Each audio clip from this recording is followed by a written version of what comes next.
Você, concurseiro de todo o Brasil, é um prazer mais uma vez recebê-lo em nossa companhia. Seja bem-vindo, meu amigo, minha amiga, a este site de sucesso, este site que vai fazer de você mais um dos nossos campeões. Sou o professor Jefferson Fiel, professor de matemática e de raciocínio lógico, e na aula de hoje, galera, é uma aula de lógica.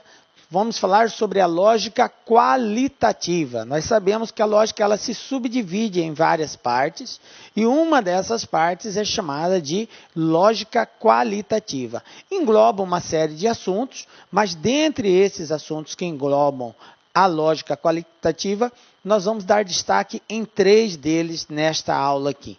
Tranquilo? Então vem comigo, você que vai fazer aí, prestar concurso aonde é cobrado esse assunto, lógica qualitativa, esse assunto é para você. Vem aqui. Olha só, galera. O que nós vamos ver na aula de hoje? Nós vamos ver o seguinte.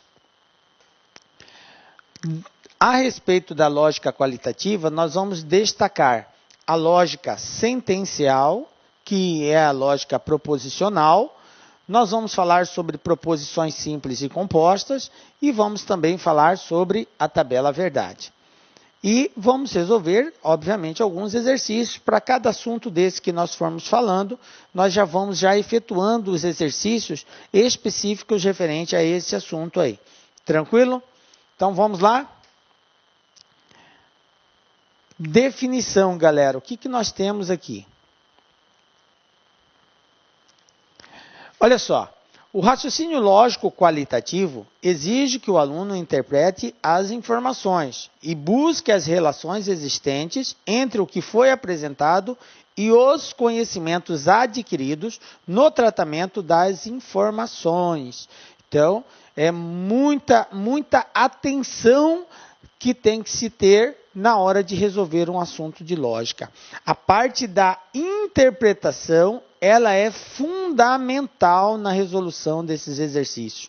O aluno tem que buscar essas relações existentes entre o que foi apresentado e os conhecimentos adquiridos no tratamento das informações. Não podemos esquecer que a lógica, o raciocínio lógico, o estudo do raciocínio lógico, ele é diferente da lógica convencional. Então, aquilo que nós estudamos como lógica, às vezes contradiz, quando eu digo às vezes, quer dizer na maioria das vezes, contradiz aquela lógica tradicional, a lógica racional, que é você achar, isso aqui é assim, então, logicamente que vai acontecer aquilo. Isso aí na lógica do dia a dia é uma coisa. No estudo da lógica, nós temos que levar em consideração as definições da lógica. Eu tenho que levar em consideração tudo aquilo que diz a tabela verdade, quais são as relações entre as proposições. Então, se eu não tenho conhecimento disso, eu vou entrar em discórdia sempre que eu for analisar se alguma coisa é verdadeira ou é falsa. Então, a primeira situação é desvincular-se do que é lógico no nosso dia a dia, do estudo do raciocínio lógico. Então, ele tem suas regras, ele tem seus conceitos, ele tem aquilo que é válido, aquilo que não é válido. Então, eu tenho que conhecer todos esses parâmetros, tá? E quando eu vou fazer uma prova que envolve raciocínio lógico, quando eu vou resolver um exercício de raciocínio lógico, eu tenho que estar embasado nessa lógica, não naquela do dia a dia que você tem, mas sim em conceitos, em definições, em regras, em propriedades, tudo aquilo inerentes ao raciocínio lógico, ok? Para isso a gente vai dar agora alguns conceitos, algumas definições e estabelecer algumas propriedades também. Para isso, é necessário um bom conhecimento da tabela verdade. A tabela verdade, ela é, digamos assim, o carro-chefe do raciocínio lógico. Entender de raciocínio lógico sem saber de tabela verdade é meio utópico, porque ela é fundamentada na sua base em cima da tabela verdade. É o que diz a tabela verdade, é com base nisso que nós vamos nos fundamentar nas mais variadas propostas de estudos que estão dentro do raciocínio lógico. Ok? Então, nós vamos dar um destaque muito especial à tabela verdade. Primeiramente, vamos entender o que é uma proposição. Essa palavra é uma palavra que costumeira no raciocínio lógico. Ela vai aparecer com muita frequência, tá? O que é uma proposição? A proposição é uma declaração, portanto, uma afirmação. Eu afirmo que tal coisa acontece, ou que tal coisa é isso, ou que tal coisa é aquilo. Então, é uma declaração ou afirmação que poderá ser julgada como verdadeira ou falsa, mas não como ambas. Então, proposição é uma declaração que pode ser valorada. Valorada logicamente. O que quer dizer isso? Que pode ser atribuído um valor lógico a ela. Se eu estou diante de uma declaração ou afirmativa, aonde eu posso julgar se isso é verdade, ou se isso é mentira, ou se está certo, ou se está errado, então eu posso atribuir valor lógico. Se eu posso atribuir valor lógico, então é proposição. Se eu não posso atribuir valor lógico, não é proposição. Tudo bem?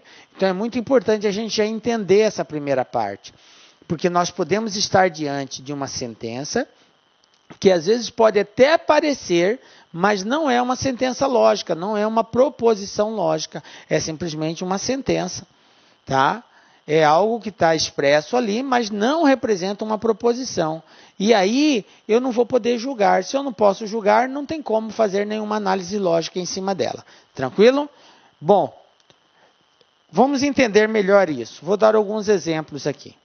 Por exemplo, a bola é redonda. Eu tenho um sujeito aqui?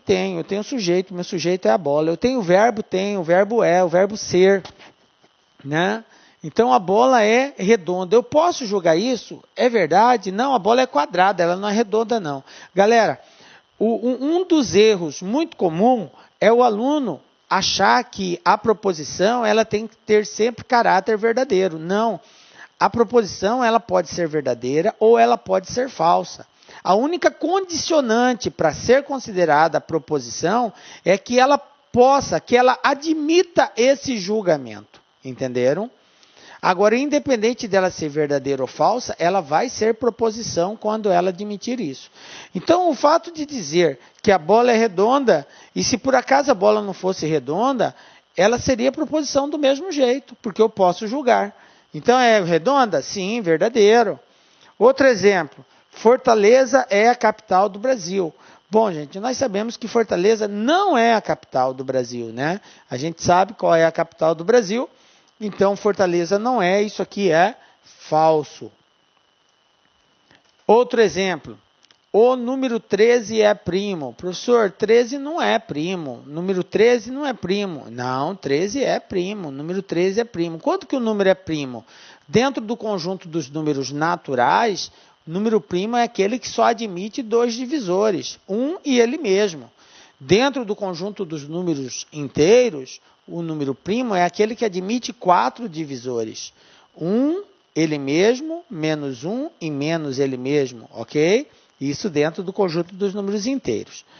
Bom, então 13 é um número primo? Sim, isso aqui é verdadeiro. Depois, 8 mais 7 igual a 12. Professor, pode ser expresso através de uma sentença matemática? Pode, galera. Nenhum problema.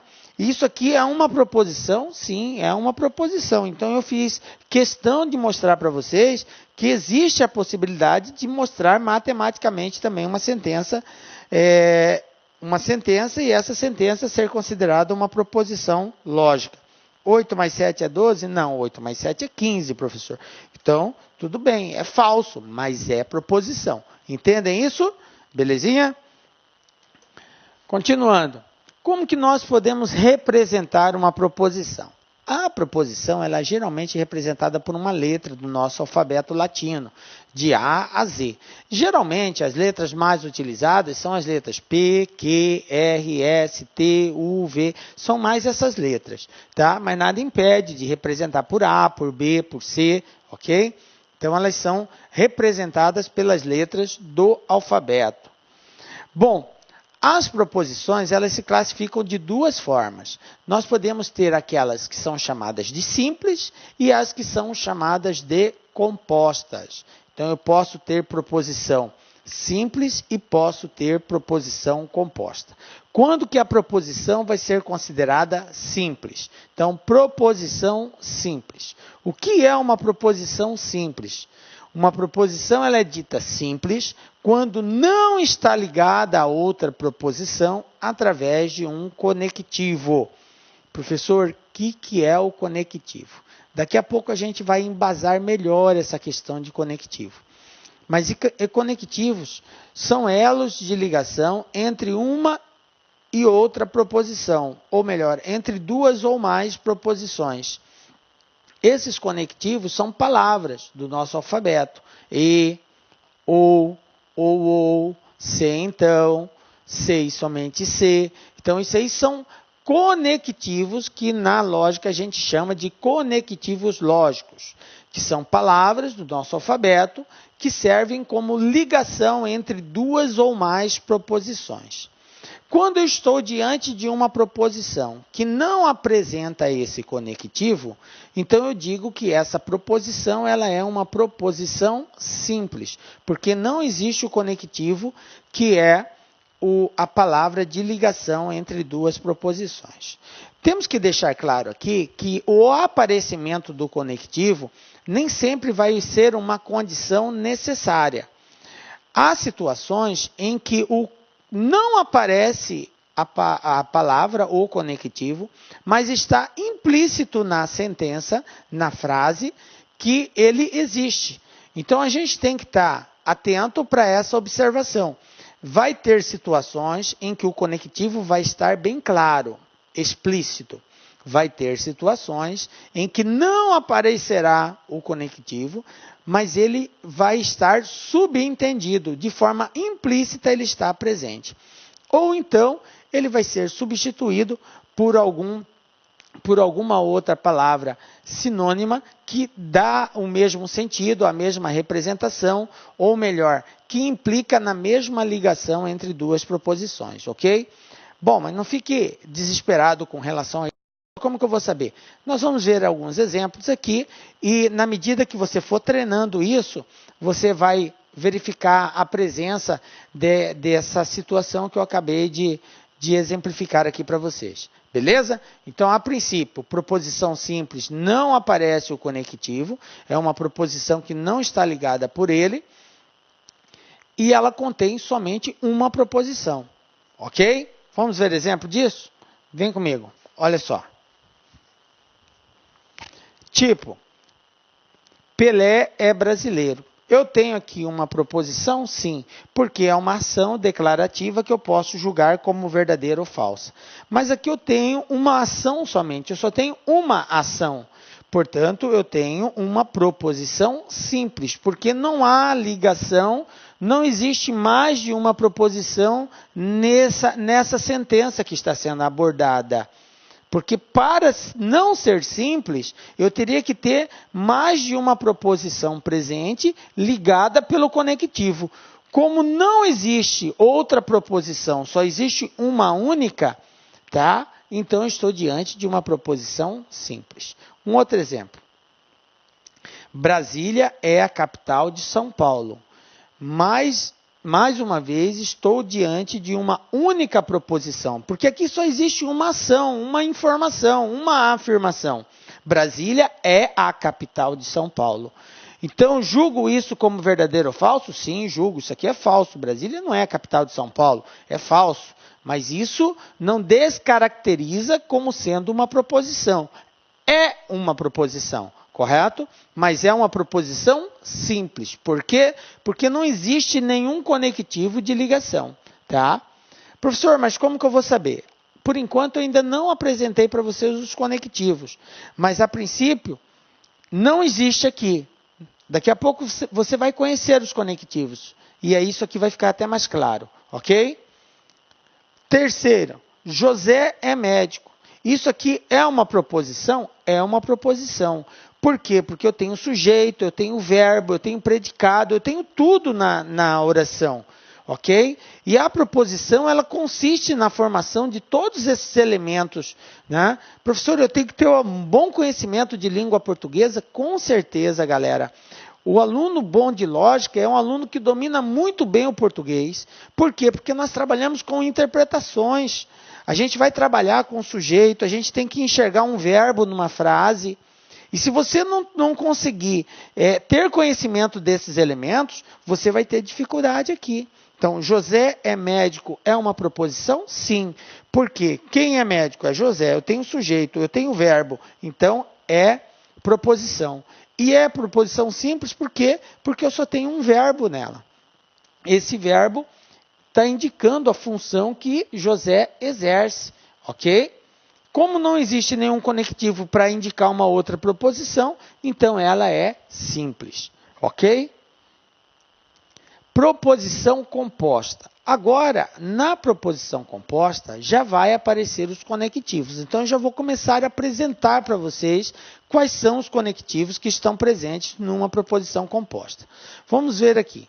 A proposição ela é dita composta quando ela é composta por duas ou mais proposições simples. Observem, duas ou mais. Não necessariamente eu vou ter só duas proposições. Eu posso ter duas, eu posso ter três proposições numa única proposição.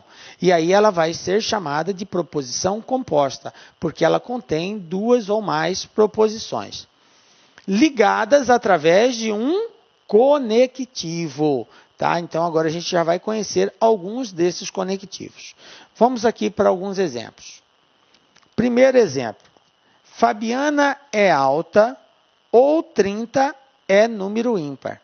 Observem que eu estou diante de uma proposição composta. Por que ela é composta, professor? Porque eu tenho aqui duas proposições simples interligadas por um conectivo. E o conectivo que foi utilizado aqui é o conectivo ou, né? Que é chamado também de disjunção inclusiva, ok? Disjunção inclusiva, ou. Então, eu tenho Fabiana é alta, isso é uma proposição simples? Sim, eu tenho sujeito, eu tenho verbo, eu tenho aqui uma ação dele, ok? Fabiana é alta. Aí eu tenho uma outra proposição, 30 é número ímpar? Observem, quem é o meu sujeito aqui? O 30. Quem é número ímpar? 30. Tem verbo? Tem. Aqui o verbo ser. Ok? É número ímpar. Então, eu posso julgar isso como verdadeiro ou falso? Posso. Então, é proposição. Posso julgar isso aqui como verdadeiro ou falso? Fabiana é alta? Sim ou não? Sim. Então, é proposição. Então, eu tenho duas proposições interligadas pelo conectivo ou. Portanto, é uma proposição composta. Um outro exemplo. Se fizer sol amanhã, então irei ao clube. Galera, vai fazer sol amanhã? Se fizer sol amanhã, observe que o conectivo utilizado aqui, eu dei destaque em vermelho, é o conectivo se, então. Ele é chamado de conectivo condicional. Por quê? Porque ele estabelece uma condição. Se fizer sol, então irei ao clube. Então, é uma condição. Olá, meus amigos, minhas amigas. E aí, gostou da aula do professor? Professor top de linha. Quer continuar assistindo essa videoaula? Aliás, venha assistir todas as nossas aulas do nosso super curso do LAC Concurso pro TJ Paraná 2017. Meus amigos e minhas amigas, nós preparamos um curso aí para vocês com o nosso personal coach, que é a nossa proposta pedagógica super diferenciada, que é focada em resultados. Papo reto com vocês. Aqui no LAC Concursos, você estuda em regime de metas. Todos os dias você vai ter uma meta de estudos. E papo reto com você, cara, ó, quero olhar nos seus olhos, cara, é o seguinte, ó, se você cumprir todas as nossas metas, assistir as nossas videoaulas, seguir as orientações pedagógicas, pode ter absoluta certeza que você vai ficar muito competitivo no concurso do TJ Paraná. E o nosso curso tem o melhor preço, o melhor custo-benefício do mercado, são apenas 10 mensalidades de R$ 25,00 e você terá aí centenas e centenas de videoaulas à sua disposição. Tá certo, meus amigos? Um forte abraço, fique com Deus aí e espero vocês aqui no LAC. Ah, já esquecendo, você quer o material de apoio dessa videoaula? Então, clique lá no nosso site, laconcurso.com.br, e menu Documentos, e você pode fazer o download gratuitamente dessa videoaula. Forte abraço, fique com Deus. Fui. Tchau, tchau. Clique lá.